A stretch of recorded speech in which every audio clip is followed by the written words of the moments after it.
Thank you, Liza and Rabbi Meni, for this opportunity of allowing me to participate in Rav Adin's first yahrzeit. An added bonus for me is that it's my mother's 44th yahrzeit, Al Teshula, Bashalom Yishaya, and I hate to say it, but I've said it before, I'm honored and glad they share this holy day together. Before we dive into Mishnayos, I just want to share personally that I feel very connected to Rav Adin for the hours I spent in his presence. I should say that I took in his presence, and I miss him terribly at times, but more often I have a giggle on his behalf. What's fascinating is that throughout our interactions, Rav Adin was always loving and kind, and somehow he always managed to open my eyes to be a better person, a more thinking person, and let me know that God runs the world. He encouraged me with a smile, almost laughing like, why are you so emotionally invested when life is all about God's plan? And this is the rabbi that I came to lean on in times of distress. This is also the grandpa type caring older man that cared to teach me when I was 25 that my name Hindel does not mean a hen, but rather the beautiful gazelle. And he smiled as he asked, would you rather walk around as a hen than the gazelle? All right, I'll try not to imitate him too much, but a beautiful person, we miss him. Today on Rav Adin's yahrzeit, it's appropriate that we are learning Mishnayos Pirkei Avos, not just for Rav Adin's neshama, which are the same letters as Mishnah, but also because it says in Baba Kama Daf Lamud Amud Aleph, he who wishes to become a chassid should fulfill the words of the Avos. 59 of the 60 tractates of the Mishnah instruct us on laws of how to be a good Jew. One tractate, Pirkei Avos, speaks to the aspiring chassid. Avos teaches us how to go beyond the letter of the law. It speaks to the person's character. It's not telling us what to do, what not to do, but rather teaches us how to incorporate wanting to do the right thing, to feel that it's what we want to do. A chassid, from the root word chesed, is someone who is kind to others. And the Zohar adds that a chassid is someone who seeks to do kindness to Hashem. He's motivated to serve Hashem and reveal God's presence.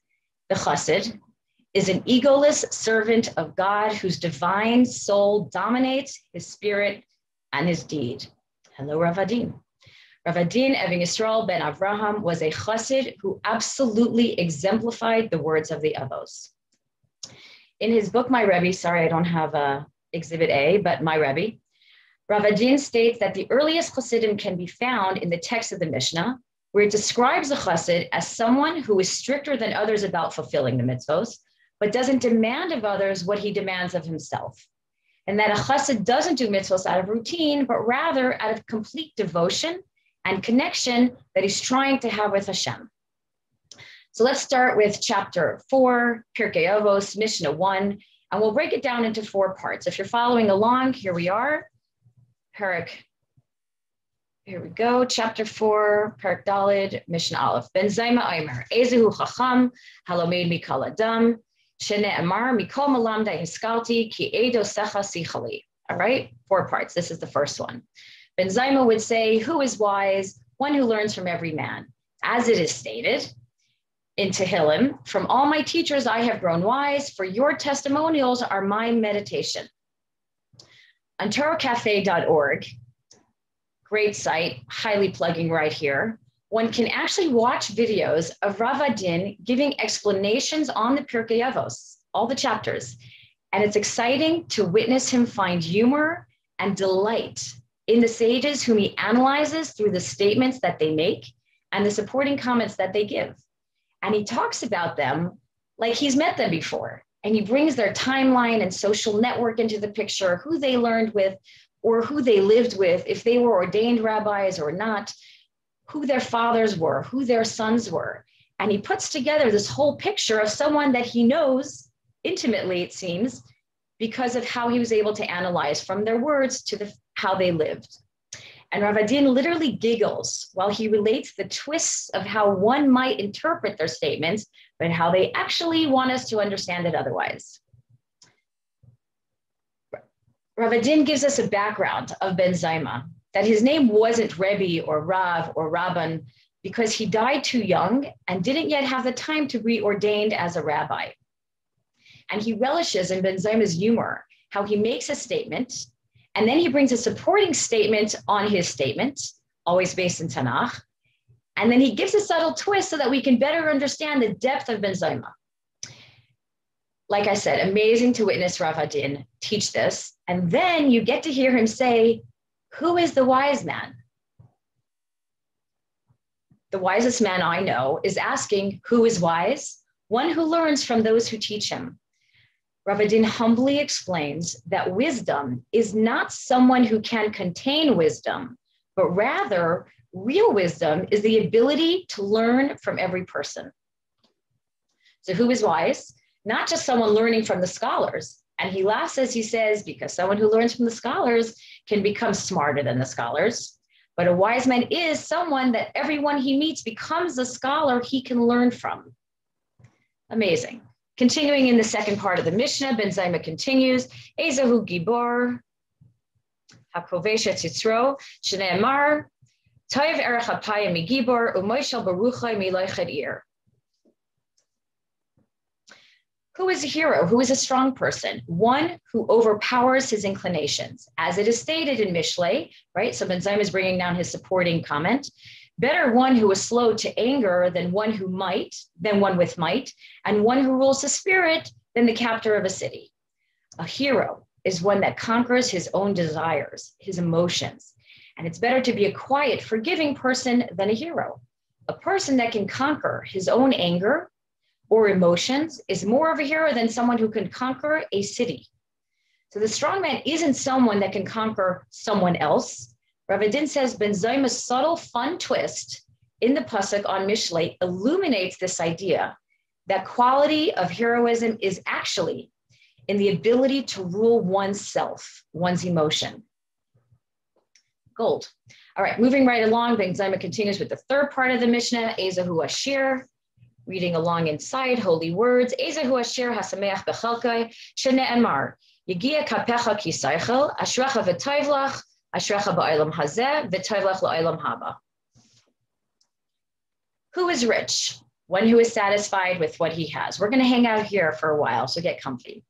As it is stated in Tehillim 128, if you eat of the toil of your hands, fortunate are you, and good is to you. Fortunate are you in this world, and good is to you in the world to come. Rav Adin explains here that wealth is dependent on time and place. It's depending on your generation or location. So someone who is truly rich is happy with what he has, no matter when or where he lives. Who is rich?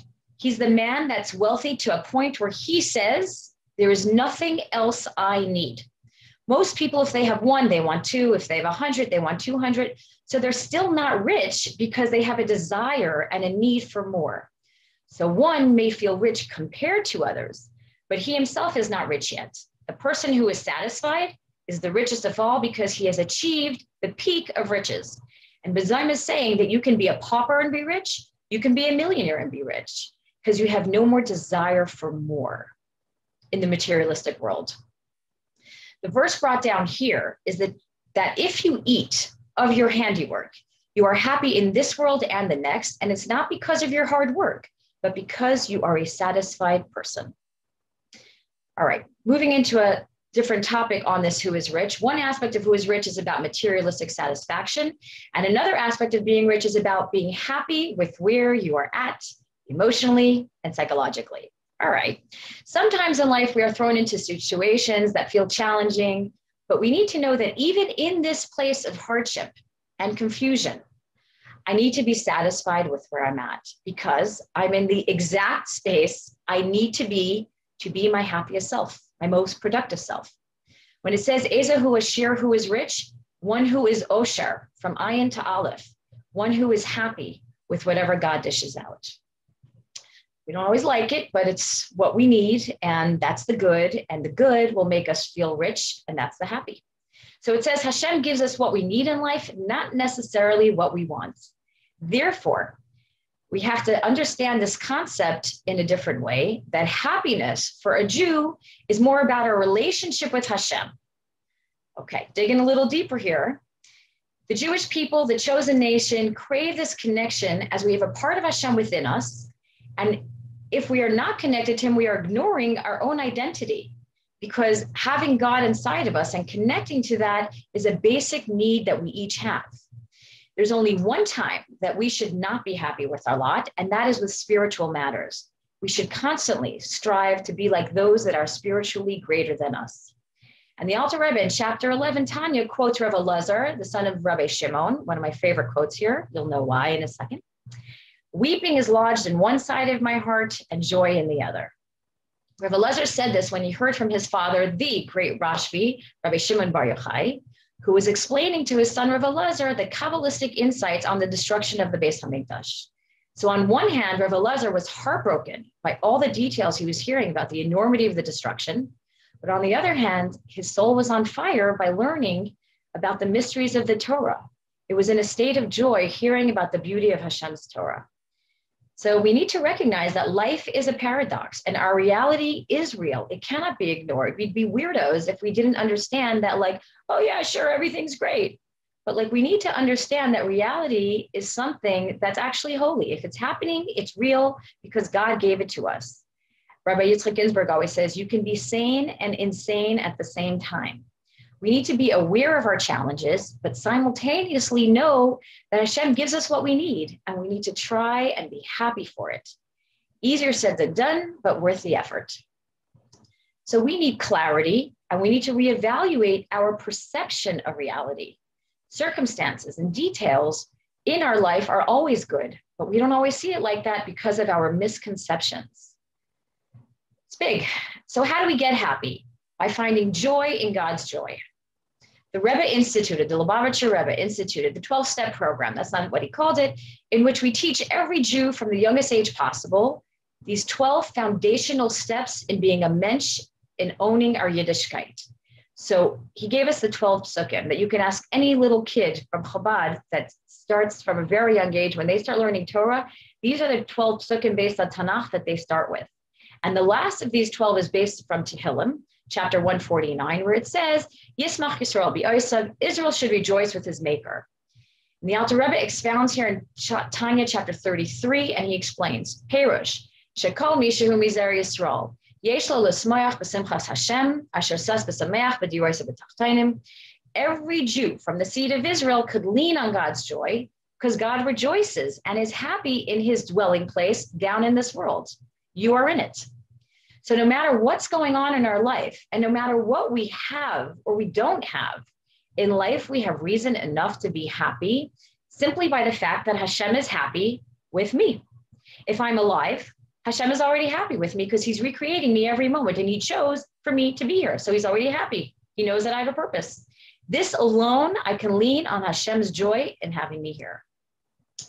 There's a story about a man who came to the Rebbe, and he was depressed, and he asked the Rebbe for help. And he said, I have a wife. She's lovely. I have children. They're healthy. I have a wonderful business. I have a lot of money. I can't help myself. I am depressed. And the Rebbe said to him, did you put on tefillin today? And the man said, no. And the Rebbe said, when you put on tefillin, it makes Hashem happy. And then this will be the opportunity to at least have happy and Hashem's happiness in you. We need to reinterpret our challenges and our suffering into something positive. We need to view it from our divine soul, our nefesh elokis, and not from our animal soul, which is based on ego. I have other words, but ego is our animal soul. When we think we deserve better, we're worth more. But if we see it from our godly soul, then we'll be able to see the good in everything and the positivity. And we will see where Hashem is actually on my side, because we know that everything that Hashem does is good. The Tzemach Tzedek quoted, Trach gut vet sein good. Think good and it will be good. And we understand a deeper level of Trach gut vet sein good is not think good and it will be good, but think good because it is good. It already is good if it's existing in my life. This concept has to be brought down into our thoughts, our speech, and action, because we know thought management. If we manage our thoughts, then we will speak differently and then we will act differently. So as they say, fake it till you make it. You want to be happy with your lot? You want to feel rich? We need to be able to say my challenges are good things. They propel me forward to be a kinder person, a more compassionate person, and a more understanding person. Here's the clincher. Our soul needs nothing to be happy. The soul is in a constant state of joy. Don't you love it? It's always in touch with its source, and there's a natural flow of positive energy from Hashem above coming down into me. Of course, this is not something we take the liberty to tell other people, especially in the midst of their suffering, but this is something we need to tell ourselves, probably for most of us, almost on the daily. Okay, light and fluffy, moving right along. Fourth part of Mishnah 1, Ben Zayma continues. Ezehu, Ezehu mechubad hamachabed esabriya shene'emar ki machabdai achabed uvoizai yekalu. Who is an honored person? One who honors others. As it says in Shmuel Aleph, for those who honor me, I accord honor, and those who scorn me shall be demeaned. Rav Adin teaches here that real honor is not just one-sided, it is reflective. Often we honor people that have a place of social status, economic status. We feel that we have to pay them respect. It's a duty. However, it doesn't necessarily mean, just imagine Rav Adin teaching this. It doesn't necessarily mean that this person has a real place for being honored. A person who understands what true honor is and treats other people with honor, he will be honored back automatically. Ben Zayma is saying that honoring others is the best way to receive unfake honor in return. And here's a little anecdote between me and Rav Adin. Every time I met Rav Adin, I would introduce myself with a lengthy intro to remind him of who I was. And then I'd wish him well or ask a question, really just an excuse to get closer. Once at his grandson Elisha's bar mitzvah, I went over to Rav Adin to wish him mazel tov. And he asked me with a huge smile, aren't you going to introduce yourself to me again? Aren't you Hindel Swerdlov, Yossi Swerdlov's wife, Schwartz's daughter, Liza's friend? He says, I know who you are.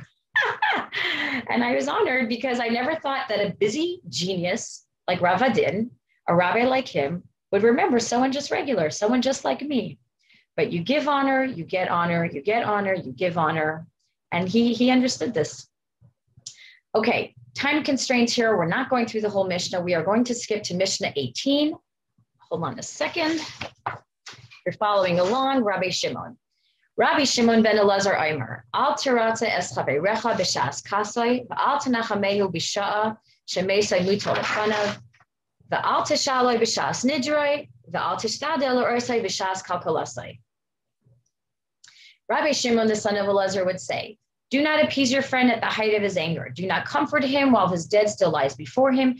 Do not ask him about how his vow, do not ask him about how is the moment that he makes his vow. Don't ask him those details. And do not endeavor to see him at the time of his degradation. So just to explain on a brief level here, Rabbi Shimon offers 4 examples of deeds that are inherently positive, but which backfire when performed at the wrong time. So an angry person becomes angrier when you try to calm them down. A mourner will grieve more if you ignore their pain.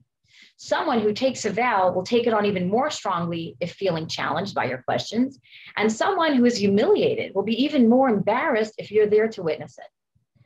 So I'd like to focus here on the words of Rabbi Shimon, who says, do not comfort your friend while his dead still lies before him. Chaim, to good stuff.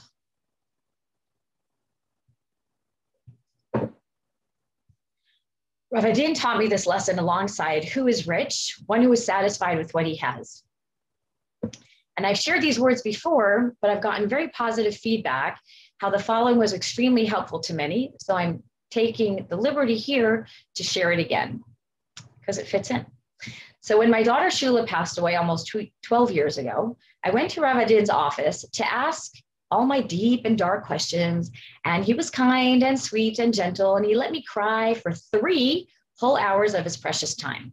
And I praised the life of a 3-year-old, and I bemoaned my fate of being now only 3/4 of a mom. He passed me the tissues. He let me share his chocolate, and we said goodbye. And this is where Rav Adin masterfully exemplified this Mishnah. He didn't try to comfort me in the depths of my newfound sorrow. And his presence alone was enough for me to feel validated at this time in my grief. 3 years later, I go back to meet Rav Adin. I'm at his son Menny's birthday party. And we're munching on chocolate cake on Liza's couch. And he says to me, so how are you really doing? And I didn't hold back. I was an absolute disaster. And I tell him. And that's when he told me, with zero Rahmanis, but I know that his Rahmanis was so deep that what he had to tell me was probably painful to just say it to a mourning mother. And he says, if I am lacking in my happiness, then I'm lacking in my faith. And moreover, I'm doing a disservice to my family in choosing to wallow in my sadness. Not fun words to hear. And he explained to me, which no therapist can get away with, not at $250 an hour. I'm sorry that I pay in shekels over here, Marilyn, that I was making the choice to be miserable by hanging on to my daughter's memory. I was actively working on sabotaging her life in the upper worlds, as well as my existing children's life down here. And he went into detail about the life of a soul once it goes up, and how although our loved ones are connected to us, they have a completely different service. They have a different job description once they move on to the next world. And when we cry for them down here, we are pulling them away from their new job that they're already busy with. And this was a new concept for me. And he made it very clear that my daughter moved on. I will always be her mother, he said, but I no longer needed to mother her. And he said, what if I tell you that your daughter has already been reincarnated as a boy to a neighbor of yours? I was literally jumping out of my seat, spitting chocolate cake. And I said, oh, no, this is not going to continue at the birthday party. Rabbi, I am coming into your office. I will make an appointment with Fruma. I'm coming in. We are going to talk about this.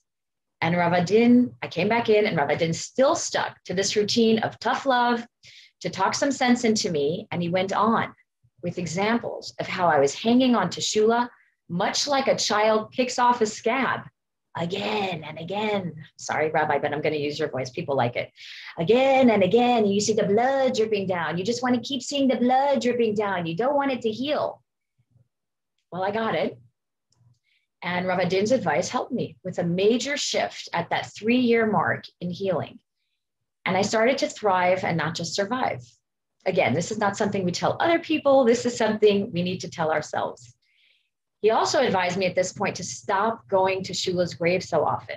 At that point, I was going 2 to 3 times a week. And he said, no, you are literally drawing down negative energy. And every time you go, you're making her come to the grave and doing Bruchim Habayim Ima, and making a whole welcome party for you. And he said, you have to stop. Birthdays and yard sites are a time for grave visiting. So Rav Adin was teaching me that happiness is a place in my mind where I can accept reality for what it is.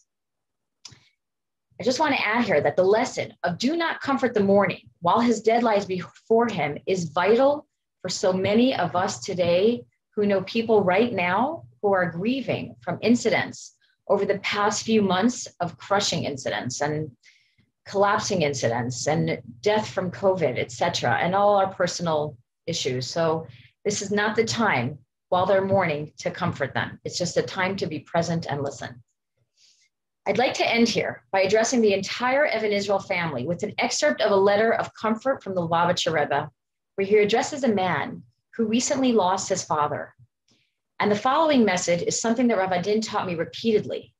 The Rebbe quotes this Mishnah 18 of chapter 4 that we just read: do not comfort a man while his dead lies before him. Here's the Rebbe's letter. It's Rosh Chodesh Kislev 5738, November 10th, 1977.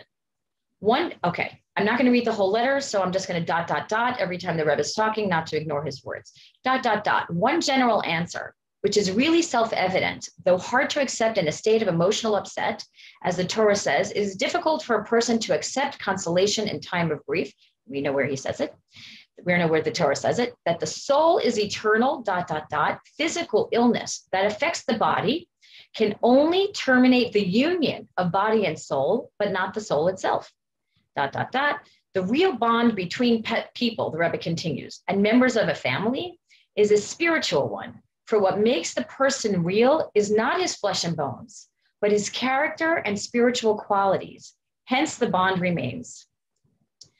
The Rebbe continues, you should bear in mind that you, and this is for the Evan Israel family, this is incredible, and all your family, okay, I'm saying it's for the Evan Israel family. This is not to the Evan Israel family, but I read this letter and it just screamed the Evan Israel's family name. So you should bear in mind that you and all your family are privileged to be in a position of leadership and influence, by both example and precept. Your exemplary conduct and every additional improvement in mitzvah observance is reflected and multiplied in all those who observe you and are inspired by you. And the letter continues. That's the Rebbe's signature. No pressure, Evin Yisraels. So to conclude, Rav Adin was the wise man. He was the rich man, and he was the hero. He learned from and respected those he met. He was happy with what he had and certainly lived humbly. And his quality of heroism was apparent in all the personal challenges he overcame. His rebuke and biting wit with others, kind of famous for it, came from a place of love and gentle encouragement to act in the ways of our sages. My father, Schwartzy, would often come home from the Tzemach Tzedek Shul on a Shabbos afternoon and say with the biggest smile, Rav Adin ripped into me today. It was humbling and true, and I loved it. So let's keep Rav Adin ben Abraham's soul on fire, share his teachings, and let my people know. Thank you. You should all be comforted.